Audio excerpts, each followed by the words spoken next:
tout le monde, j'espère que vous allez bien. On se retrouve aujourd'hui pour une nouvelle vidéo, une que vous attendez je crois depuis un bon petit moment. C'est la vidéo des favoris du mois de juillet et d'août, donc en gros les favoris de l'été. Si en juillet j'avais pas beaucoup de choses à vous présenter parce que j'ai pas utilisé beaucoup de produits, là j'ai quelques trucs sympathiques. Bon, si vous me suivez sur le blog, normalement vous avez pu voir quelques trucs défiler déjà. Oui, gros spoiler. Il y a des choses ça va pas trop être la surprise, mais il y en a d'autres. Oui, donc je ne sais pas vous, mais vous m'avez beaucoup manqué cet été, hein. Vraiment, vraiment beaucoup. Hein, Bon, je vous avais fait une petite vidéo pour la Corée, tout ça, All Corée, mais bon, mes vidéos favoris, c'est mes vidéos favoris. C'est ce qu'il faut dire. D'ailleurs, je compte vous en tourner une autre bientôt. Rien à voir avec les favoris, tout l'inverse justement. Vous verrez. Bon allez, c'est parti, on commence tout de suite parce que... Go. Tout va être réuni dans cette vidéo parce que j'ai pas beaucoup de soins à vous présenter. J'ai utilisé très peu de produits, enfin de très bons produits mais pas beaucoup. Je vais vous faire un article avec ma routine soins que je teste depuis un mois et demi de chez Lancôme sur le blog la semaine prochaine normalement. Je vous en reparlerai plus sur le blog parce que c'est assez long. J'ai déjà écrit l'article et tout mais vous verrez c'est assez long. Mais je voulais vous parler quand même de... J'ai combien de 3 produits et en fait... Problème, il y en a 2 que j'ai oubliés chez les parents. Du coup bah je suis désolée, je vous mettrai des photos ici. J'ai pas le packaging sous les yeux, à quoi ça sert et tout. Alors le premier qui a vraiment un super méga coup de cœur. J'ai un gros colis, c'était la odeur, dedans il y avait plein de nouveautés, soins. Il y avait du maquillage aussi mais surtout des soins. Et j'ai vraiment un peu tout testé. Donc il y avait plein de soins pour les pores, qui est un petit peu mon problème, tu vois. Et il y a un truc que j'ai adoré, c'est le savon, je suis désolée si je baisse les yeux mais je lis en même temps, c'est le savon nettoyant purifiant aux algues. C'est un savon noir qui serait fait au Japon et qui aide en fait à purifier les pores, élimine l'excès de sébum, les impuretés, y compris la pollution. Ça d'ailleurs en parlant de pollution, quand vous lirez mon prochain article là, sur ma routine soin avec Lancôme, vous verrez, j'en parle, vous verrez ce que je dis. Ah, pour purifier, réduire l'apparence des pores et révéler l'éclat. Alors, moi ce que j'en pense, c'est le dernier savon dont je vous avais parlé, ça date si vous me suivez depuis longtemps sur le blog, c'est de chez Natura Cyberaka, souvenez-vous, c'est une marque qui se vend chez Monoprix. C'était un savon noir, mais que j'ai encore, il me reste un fond, mais que j'avais adoré, mais adoré. Je suis tout le temps en train de me nettoyer le visage avec des nettoyants pour le visage. Là je suis en train de tester un de chez Fresh aussi, qui est vraiment pas mal, je vous en parle bientôt. Je prends rarement des savons, c'est vrai, alors que c'est très bon pour la peau. Je suis tout le temps là avec mes gels nettoyants. Et ça j'ai vraiment beaucoup aimé. Bon déjà c'est bon ce qui est, voilà, depuis que je suis partie en Corée, mais de toute façon les soins, ça vient du Japon, c'est fait avec des algues. Les algues c'est très bon pour la peau, pour purifier la peau. Comme le charbon, c'est voilà, il y a des trucs comme ça, c'est des valeurs sûres. Alors au niveau des résultats, moi j'ai trouvé que, bon déjà ça décape. En fait ça m'a rappelé mon savon noir que j'avais de Natura Cyberaka, ça décape. Sans décaper. Ça décape la peau, ça la nettoie vraiment en profondeur, c'est vraiment ça, de toute façon c'est nettoyer les impuretés, ça la nettoie sans la graisser. Vous n'avez pas la peau sèche après, voilà. Vous n'avez pas la peau sèche après et du coup c'est hyper agréable. Parce qu'en général quand on a des produits comme ça nettoyant pour les pores, les impuretés, après tu sens ta peau, c'est comme le gratte-gratte de la Spontex là, c'est un peu ce délire là. Bah là pas du tout, j'étais super surprise, en plus j'en ai parlé à Julie Joycius et elle me dit ouais moi aussi je l'ai reçu, il est trop bien et tout. Et je dis bon bah voilà, je ne suis pas la seule. Bref voilà, en ce moment je n'utilise que ça pour nettoyer la peau et en fait moi je l'utilise avec alors ça fait peut-être double nettoyage mais bon, comme j'étais chez les parents j'avais pas tout à disposition. J'avais pris mon éponge Konjac, vous savez les Konjac, j'en ai parlé il y a longtemps sur mon blog. Et ce que je fais c'est que je le mouille avec ma Konjac et je me nettoie avec. Du coup ça fait vraiment un nettoyage hyper doux. Ça nettoie les pores, ça les resserre un peu mais c'est pas un truc de fou. Alors peut-être que c'est au fur et à mesure du temps et encore je vous dis ça, je le teste quand même depuis un mois je crois. Et j'ai pas remarqué non plus que mes pores soient hyper méga affinés. J'ai vraiment les pores très apparents moi, vraiment je suis un très bon sujet de test. Donc ça je peux vous le dire tout de suite, ça les réduit. Mais c'est pas ouf. C'est vrai que le grain de peau est plus joli, ça par contre oui. Autant je trouve que ça resserre pas les pores non plus de fou, autant le grain de peau, plus vous allez le faire, plus ça va être hyper joli. Vous savez que j'adore les soins de chez Glam Glow, les masques, enfin tout ce qu'ils ont sorti. Pour les lèvres, je vais vous en parler juste après aussi, je suis une fan de Glam Glow. Tout ce qui sort, j'adore, il n'y a jamais eu un produit. Peut-être le masque orange, j'ai jamais été très fan, je vous avouerai le vert. Mais bon, sinon, mis à part cela... J'ai toujours été très contente de leurs soins et quand ils ont sorti ça je me suis dit ouais ça sert à rien, vraiment. C'est un hydratant que vous pouvez utiliser seul ou sous le maquillage. Alors au choix, moi je fais les deux. Voilà, je fais les deux. Ça vient non seulement préparer le teint pour ensuite appliquer le maquillage, mais c'est surtout que ça va venir illuminer la peau en même temps. Et il n'y a pas beaucoup de bases qui font ça, mis à part la Dior que je vous ai présentée Je crois que c'était la dernière vidéo, je sais plus. En tout cas la Dior, je l'adore. C'était facile, j'ai même pas fait exprès. C'est en 3 teintes, j'ai pas compris trop pourquoi. Moi j'ai la Nude Glow, j'en ai une autre mais c'est celle que je mets, moi je mets celle-ci. La Nude Glow, elle est... Bah, c'est ma teinte quoi, enfin... Je vois pas trop l'intérêt parce que ça se fond dans la peau en fait. Donc, et en plus quand je vous dis 3 teintes, il n'y a pas de teinte pour les peaux noires et très mat j'ai l'impression. Il y a la Sun aussi mais c'est... Pour les peaux foncées, c'est pas terrible quand... Bon après j'ai l'impression que c'est transparent. Donc je vous avouerai j'ai pas trop compris pourquoi. Mais bon, bref. Une odeur de chewing-gum là, de je sais pas quoi. Ouais, de chewing-gum, je sais pas quel chewing-gum, mais elle a une odeur de chewing-gum. Et quand vous le mettez, elle est beau, comment dire, elle se voit beaucoup moins que la Dior, du coup c'est beaucoup plus portable. Parce que la Dior, ouh, tu glow. Hein. Celle-ci, tu glow, mais moi je conjugue les trucs. Tu glow, mais tranquille. Hein. Le rendu sur la peau, il est vraiment très joli. Très joli. Limite, je dis limite, hein. T'as pas besoin de mettre de la lighter après parce que, voilà, c'est pas non plus, tu ressembles à une boule à facettes, mais ça va. Très bon produit. Très bonne idée au final. Hein. Vous voyez, j'ai été mauvaise, j'ai dit non, ça sert à rien. Donc Fleur de Figuier de chez Roger Gallet. Alors je sais pas si c'est une nouveauté ou je ne sais quoi, mais c'est un parfum que moi j'avais déjà avant, que j'ai déjà acheté. Voilà, j'ai reçu il y a pas longtemps, enfin pendant l'été, mais je l'adore. Je l'adore parce que si vous me suivez depuis longtemps, vous savez que j'adore la figue, les odeurs de figue. D'ailleurs je vais vous montrer un autre truc que j'ai acheté, une blinde qui sent la figue. C'est hyper frais. J'adore. Bon ça faut aimer ou pas la figue. Alors c'est marrant parce que j'aime pas le fruit, mais j'adore l'odeur. Mais c'est très doux, c'est un parfum qui est très doux. Voilà, si vous cherchez un truc très doux, pas trop fort, pas très... C'est pas un parfum hyper sensuel, hein, ça sent la fille. Voilà, bon plan, Roger Gallet, c'est une très bonne marque, vous la trouvez en pharmacie. Enfin moi je sais que c'est une marque que j'achète en pharmacie. Et si j'ai un truc à vous conseiller chez eux, ça c'est très très bien. Alors Huda a sorti cette magnifique palette qui est là. 3D Highlighter Palette, je crois qu'elle existe en 2 coloris. Le packaging. Ouloulou. Si je devais faire un packaging, je ferais ça. Voilà, c'est tout. Et bon bah il n'y a pas de miroir, hein. Huda, tu m'as pas écouté, hein. Je l'aime beaucoup, je pense que ça se voit, je l'aime beaucoup. Vous avez une base, c'est écrit pour rendre la peau plus smooth, plus lisse et booster la réflexion des pigments en fait, de ces 3 pigments. Après ça, vous pouvez le porter tout seul. La matière est très très crémeuse. Moi ça m'arrive de le porter tout seul, mais c'est vrai que ça va booster si vous mettez ça. Et vous mettez ça par-dessus. Vous voyez, c'est un truc de fou, le glow, le glow, le glow. C'est une combo que j'ai très souvent faite, là c'est août. Fin juillet jusqu'au août, tout le mois d'août. Hein. Ça et ça, c'est 2 teintes-ci tout le temps. Et celle-ci très souvent, celle-ci très peu par contre. C'est pas une... voilà, c'est un espèce de blanc, jaune, je l'aime pas trop. Mais alors ces deux là avec cette base, j'aime beaucoup. Et effectivement, on m'a très souvent demandé, c'était quoi mon highlighter quand j'ai fait mes photos pour Urban Decay pour la palette Naked Heat. Et en fait c'était ça. Et ça a vraiment un effet 3D parce que vous me demandez très rarement quel est l'highlighter qu'on voit en photo parce que pour... refléter la lighter sans Photoshop comme les américaines, c'est très difficile quand tu prends une photo. Par contre là ça se voyait vraiment beaucoup en photo. Donc c'est pour dire il y a vraiment un espèce d'effet 3D. Je ne saurais pas comment l'expliquer mais effectivement au début quand j'ai lu 3D machin, je sais plus ce que c'est écrit dessus, 3D dimensionnel, je sais pas quoi, je me dis ouais c'est encore un beau mot pour rien dire et au final non, ça a vraiment cet effet là. Je vous ai fait les swatchs sur Instagram, je vous mettrai en barre d'infos le lien si vous voulez voir la photo. C'est ouf, la pigmentation elle est ouf, la texture elle est vraiment sympa, j'ai rien à dire, c'est hyper pigmenté, enfin, voilà, bravo Huda. Ça c'est des highlighters liquides, format et XXL, je disais format Kinder Maxi sur mon post Instagram, je sais plus combien, ah, c'est 30 ml, c'est énorme pour des highlighters. Les highlighters liquides j'en ai pas, ou peu, je dois en avoir mais je sais plus quelle marque, donc pour moi c'est un petit peu vraiment une nouveauté pour le coup, et en tout cas j'adore le packaging, j'adore. Franchement, là au niveau du format, c'est très généreux. Là, t'en as pour une vie. En plus, c'est bien blindé rempli. Il n'y en a pas besoin de beaucoup. C'est format pipette comme ça. Moi, il y a 2 teintes que j'aime vraiment beaucoup. Bon, il y en a 6 qui sont sorties, mais moi, il y en a 2 que j'aime beaucoup. C'est la Oh My Gold et la Unicorn Love. Je fais des swatchs sur Instagram. Je vais vous montrer quand même les 2 que j'aime bien. Regardez-moi ces beautés. C'est ceux que j'ai mis aujourd'hui. Je sais pas si vous verrez. Ça réfléchit la lumière mais de dingue. En plus là je filme à la lumière naturelle. Oh, ils sont magnifiques. Non mais c'est trop beau. Ça c'est le Oh My Gold.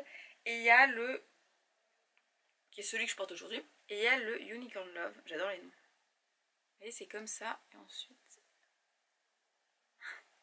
je vous dis c'est beau hein. Je ferai même pas un point pigmentation. Je pense que c'est assez clair hein. Très pigmenté, très beau. J'aime beaucoup. Voilà, voilà. Donc ça c'était pour les petits nouveaux de chez Julicius. Julicius toujours aussi généreuse. Et chez Tom Ford, petite beauté que j'ai aussi beaucoup aimé, c'est ça, c'est les highlighters, c'est deux highlighters. Vous avez un gold et, enfin une texture gold et une texture, une couleur pardon, pink un petit peu comme ça. Voilà. C'est très sympa. Bon, ça vaut pas les Julicius, quoique c'est pas la même texture là, c'est vraiment texture poudre. Hein. L'autre c'est plutôt crémeux, liquide. Je les ai mis très souvent, vu que c'est les seuls trucs que j'avais ramenés chez les parents. Je les ai beaucoup portés. Vous pouvez mélanger les deux. Moi ce que je fais c'est soit je mets l'un, soit je mets l'autre. Mélanger les deux, je trouve ça un peu... parce que c'est très pigmenté, donc il faut faire attention quand même. Et petit miroir. Très important toujours. Enfin j'ai beaucoup aimé cette collection d'été Tom Ford. La terracotta de Guérin, alors tous les ans ils nous ressortent une terracotta, je crois que c'est un petit peu le truc, pas toutes peut-être, mais moi que ma grand-mère avait, que ma mère avait, enfin je connais depuis très longtemps. Tous les ans je vous en présente une nouvelle parce que tous les ans il y a des éditions limitées. Et celle-ci, bah voilà, je l'ai beaucoup mis. Son odeur, c'est toujours la même, mais je l'aime toujours autant. Voilà, je vous avais parlé du parfum que j'aimais beaucoup, hein, qui sentait la terracotta. Terracotta d'ailleurs, je crois que c'est le nom du parfum. Donc celle-ci c'est Sun Tonic poudre bronzante, waterproof et longue tenue. Prolonge le hâle naturel. Alors celle-ci vous pouvez vraiment la mettre partout sur votre visage. En général les poudres comme ça je fais assez attention parce que je les trouve trop pigmentées. Et ça fait genre un petit peu orange quand même. Seul bémol, c'est con parce qu'il n'y a pas de truc là pour tapoter, là, de houppette. Il n'y a pas de pinceau non plus. Moi j'ai toujours un petit pinceau dans mon sac. Je trouve ça dommage parce que je la mets vraiment très souvent. Ensuite on va passer à Sans Suspense. Les Naked It. J'ai fait une revue complète de chez Complète sur le blog là-dessus. Voilà, je l'ai adoré, je vais vous laisser lire l'article, ce sera plus parlant que la vidéo, même si vous n'aimez pas lire, vous allez lire quand même. Il y a des très jolies photos, il y a les swatchs, il y a un make-up. Aujourd'hui je me suis remaquillée avec, je vais essayer de m'approcher un peu. Je sais pas si vous allez voir.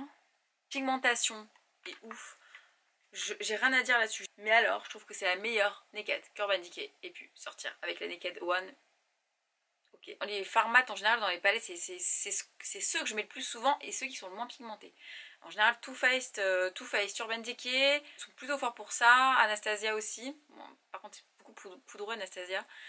Voilà, c'est deux marques pour moi qui sont très fortes. Nars aussi, hein, mais c'est plus cher. Mais là, je crois qu'ils ont monté de 10 niveaux au niveau de la pigmentation. Je suis extrêmement choquée. C'est ma préférée des Naked. C'est clair, net et certain. Et ça faisait longtemps que j'avais pas fait. Waouh! Avec un produit de beauté. Quand même, si, souvent. Mais là, j'ai vraiment fait waouh. Donc ça, c'est la seule palette que j'ai mise. C'est vrai, par contre, pour les yeux... Alors, il y a quelques trucs dont je voulais vous parler. Alors, il y a ce liner de chez NYX, l'eyeliner, le Epic Ink Liner, qui est un nouveau. Alors ça, il y a un article sur le blog qui va arriver jeudi, normalement, si tout va bien. Comment vous dire que ce truc est juste ouf, ouf, ouf. NYX, mais NYX, les gars, vous avez sorti une merveille. C'est un liner feutre qui est tellement facile d'utilisation. Il est, même pour les débutants, j'ai envie de vous dire, il est vraiment simple. La pointe, elle est souple, elle est ni trop grosse, ni trop fine, ni parfaite. En plus, il y a un... Je sais pas si vous entendez, une petite bille dedans, comme ça vous perdez jamais de produit, la pointe n'est jamais sèche. Et ça, c'est un truc qui m'arrive tout le temps, j'appuie tout le temps sur ma coiffeuse. À chaque fois, je prends des liners feutres parce que ça sort jamais bien comme il faut. Et là, ça sort bien comme il faut. Donc j'étais bien contente. Et c'est celui que j'utilise depuis que je l'ai reçu, depuis 1 mois et demi, un truc comme ça. Il est au même niveau que le Perversion d'Urban Decay. Voilà, ensuite, c'est pas celui que j'ai mis aujourd'hui, hein, je tiens à dire. Ensuite, alors ça, si vous avez vu ma vidéo All Corée, je vous en parlais. C'est le Tint My Brow de chez Etude House. Ce truc est génial. Alors, je dirais pas que ça détrône Anastasia Beverly Hills, parce que j'adore Anastasia Beverly Hills. C'est ce que j'ai mis. J'aurais pas dû le mettre à... Je mets tout le temps ça et aujourd'hui j'ai mis Anastasia dans mes sourcils. Je voulais trop vous montrer comment ça rendait. En fait, voilà, c'est une pointe qui est comme ça. Vous voyez les petits picots comme ça. Voilà. Alors ça va vraiment recréer, redessiner votre sourcil poil à poil. C'est un truc de ouf. C'est trop bien. Et la teinte, elle est parfaite. On voit que là-bas, ils doivent galérer avec leur teinte. Parce que celle-ci, c'est vraiment la teinte de mes sourcils. Je sais plus combien il y en avait. Je sais qu'Hélène, elle a pris le même. Je sais plus si c'est la même teinte. Vous savez, ça regarde ma vidéo... ça va la faire sourire. Je sais pas ce qu'elle en pense, faudrait que je lui demande. Je voulais vous faire un petit compte rendu de la chose, hein, parce que c'est bien beau de faire des hauls et d'acheter n'importe quoi. Mais si après t'essayes pas et t'en reparles pas, je vois pas trop l'intérêt. Ensuite, toujours pour les yeux, alors ça je vous en ai parlé dans un article sur le blog hyper détaillé, c'est de chez Eiko. C'est le mascara Bespoke Bespoke. Je crois que c'est le Bespoke celui-ci, oui. La meuf elle a fait un article, elle sait même plus, oui voilà c'est ça. En fait Eiko ils ont plusieurs mascaras. Eiko c'est une marque anglaise qui est spécialisée dans les yeux. Eiko. C'était difficile à deviner. Et celui-ci je l'ai adoré, c'est celui que je porte là. Sur mes yeux, voilà, c'est celui que je porte depuis 2 mois maintenant, depuis ouais, au moins 2 mois, hein, depuis la JPO Sephora. Le concept de Bespoke en fait, c'est de créer votre mascara personnalisé. Donc je sais qu'au Sephora des Champs, ils l'ont ou ils vont le faire. Vous choisissez en fait la formule, avec une professionnelle évidemment, la formule que vous voulez et la brosse. Je trouve ça génial, le concept il est génial. Il prend très bien mes cils, il les sépare bien, il les galbe bien. Je trouvais le concept assez chouette de... voilà, vous allez là-bas, vous créez votre propre mascara, parce qu'il y a toujours un truc qui va pas dans les mascaras. Je sais pas si vous avez remarqué. Bah là, le but c'est qu'il n'y ait plus de problème. Donc j'ai trouvé le concept hyper cool. Ensuite, je voulais vous parler d'un anti-cerne que j'ai ramené de Corée, qui est de la marque Hopgirl. Alors je sais plus si c'est cette marque-là, vous m'avez dit en commentaire, ouais mais c'est la youtubeuse machin. Alors il y a une marque dont je vous ai parlé, je sais plus laquelle. Effectivement, c'est une youtubeuse beauté qui a lancé sa marque, je sais plus du tout si c'est celle-ci. Mais alors cet anti-cerne est génial. En plus, je l'ai fait prendre à Hélène, parce que je lui ai dit, je le sens bien. Et Hélène, si tu regardes ma vidéo, dis-moi ce que t'en penses, parce que moi je le kiffe. Hein. Je le kiffe. Alors à mon avis, c'est une marque qu'on trouve pas ici. C'est lourd, on dirait l'anti-cerne de chez Tarte. Bah, j'ai même pas de mais, en fait on dirait celui-là. Juste la pointe est beaucoup mieux, vous voyez, elle est beaucoup plus fine. Et il couvre super méga bien les cernes. Autant vous dire que juillet août j'ai été pas mal cernée parce que extrêmement fatiguée. Il couvre très bien les cernes, il est vraiment très bien. Donc voilà, Hopgirl, si jamais vous allez en Corée. Et on va finir avec les rouges à lèvres, il y en a quelques-uns quand même. Alors, je vais vous parler, Glam Glow a sorti des petites nouveautés plutôt cool. Vous savez, je vous avais parlé du Plum Produce. Bon bref, les repupants pour les lèvres. Ils avaient sorti un mat et un gloss. J'aimais pas le gloss, mais j'aimais bien, enfin j'aime pas la texture quoi, enfin voilà, mais j'aimais bien le mat, je l'aimais vraiment beaucoup. Ça pique, ça picote un peu les lèvres, mais ça repupe effectivement bien les lèvres. Comme si t'avais 10 picous dans les lèvres. Bon ça c'était lu mon article, tu le savais. Donc du coup je trouvais ça hyper cool, ils ont ressorti la même chose, mais version colorée. Si vous l'avez, regardez comment ça s'ouvre. Vous faites comme ça, c'est comme dans Men in Black. Voilà, parce que Baby Boo commence à me péter dans tous les sens. Ça, tu tires, et voilà. Ah, parce que moi j'ai quand même mis 10 minutes la première fois. C'est un nude marron comme ça. Voilà, moi j'aime beaucoup, vraiment beaucoup la couleur. Ensuite j'ai beaucoup porté, alors ça je sais plus si je vous en ai parlé dans ma dernière vidéo de juin. C'est le numéro 16 de chez Sephora. J'ai fait un article sur les rouges à lèvres sans transfert, où je vous swatch je sais pas combien de teintes avec Baby Boo. Et celui-ci c'est celui que vous m'avez le plus demandé, c'est quoi que tu portes, donc c'est celui-ci, je l'aime trop. Numéro 16. Ensuite, j'ai beaucoup porté la teinte Icon, qui est celle que je porte aujourd'hui chez Huda Beauty. Bon, celle que j'ai sur les lèvres. Je la montre de plus près. Celle-ci. Ensuite, Huda, je vous ai fait un article sur ces strobes métalliques. Oui, il y en a 2 que je porte. Mais ça, je vous le dis dans l'article. Mais celui-ci, c'est le Angélique. Voilà. Je vous avais dit que j'étais revenue au gloss. Et je trouve cela mieux qu'un simple gloss parce qu'il colle. Ne me dites pas qu'il colle pas. Il colle, mais très peu comparé à un gloss. Ils sont agréables à porter. La tenue est meilleure qu'un gloss. Soit je le porte seul, soit je fais des combos. Comme là, j'ai mis un mat de chez Huda. Mais c'est rouge à lèvres mat. Comme je vous dis dans mon article, ça marchera toujours. C'est pas les highlighters. Moi, Huda, j'adore ce qu'elle fait. J'adore la personne qu'elle est. Je l'avais déjà rencontrée. Mais là, je pense qu'elle a voulu faire un truc un petit peu... oula, je mélange tout en même temps. Je vais faire un truc hyper innovant. J'ai pas l'impression que ça va marcher. J'ai essayé avec Baby Boo plein de trucs. On était là. Ensuite, on va parler des Dior Lip Tattoo. Alors ça, on a beaucoup entendu parler. Pour moi, le lip tattoo, ça veut dire c'est mat et ça tient super bien. Moi, je vois plus ça comme des encres à lèvres, en fait. Pour être tout à fait honnête. Mais il y a une teinte que j'ai beaucoup portée. C'est celle-ci, c'est la 491. Celle-ci. Je vous l'avais montré sur Snapchat et sur Insta Stories et vous avez été nombreuses à me dire oh là là, c'est trop beau, c'est quoi le numéro et tout machin. J'aime bien le concept parce que, en fait, c'est un espèce de mat, encre à lèvres. Enfin, c'est un mélange de plein de trucs, j'ai l'impression. Alors quand vous le mettez sur vos lèvres, c'est très liquide et ça vient s'imprégner carrément sur la bouche. J'ai l'impression que c'est comme effectivement un tatouage. Après je trouve ça difficile d'application. Donc j'attends que mes travaux soient terminés pour faire une vidéo. Et le voisin il s'est dit tiens, je vais faire mes travaux juste après. Dis-moi que c'est juste un trou. Oh putain.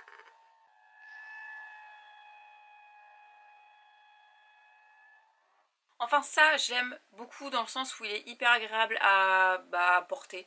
Il se sent pas sur les lèvres. Voilà, je sais que les avis des gens sont assez mitigés, enfin je dis des gens de vous-même parce que j'ai eu quelques retours là-dessus. Ben le mien aussi, mais je trouve pas ça désagréable. Je trouve même le concept plutôt sympathique parce que j'aime pas les encres à lèvres et on est entre deux. On est entre encre à lèvres, texture un petit peu mate, sensation confortable, donc non c'est pas mal, c'est pas mal. C'est pas mal. En tout cas cette teinte là je l'aime beaucoup. J'en ai 3 autres mais je les aime moins. Et pour finir de chez Kiehl's, le Butterstick Lip Treatment en teinte Natural Nude. Alors ça je kiffe, ça c'est un baume à lèvres tout simplement de la marque Kiehl's. Qui sent rien. De toute façon c'est Kiehl's, hein, c'est sans parfum, voilà. Qui a une teinte, oui la magie de la vidéo, j'ai effacé mes swatchs. Qui a une teinte comme ça, hyper nude, naturelle et tout. Donc quand j'ai envie de mettre un truc coloré un petit peu, je mets ça en ce moment. Il est très bien, il hydrate bien, il est pas ouf, mais la sensation de soulagement elle est plutôt pas mal. Il y a un SPF 25 dedans et c'est à l'huile de coco et au lemon butter, au beurre de citron. Alors on le sent pas, hein. On le sent pas, écoutez. Mais en tout cas, je l'aime bien. La partie make-up est terminée, on va passer de suite au random. Alors les randoms, j'ai 2 trucs à vous montrer, présenter. Alors premièrement, c'est cette bougie de chez Diptyque, donc figuier.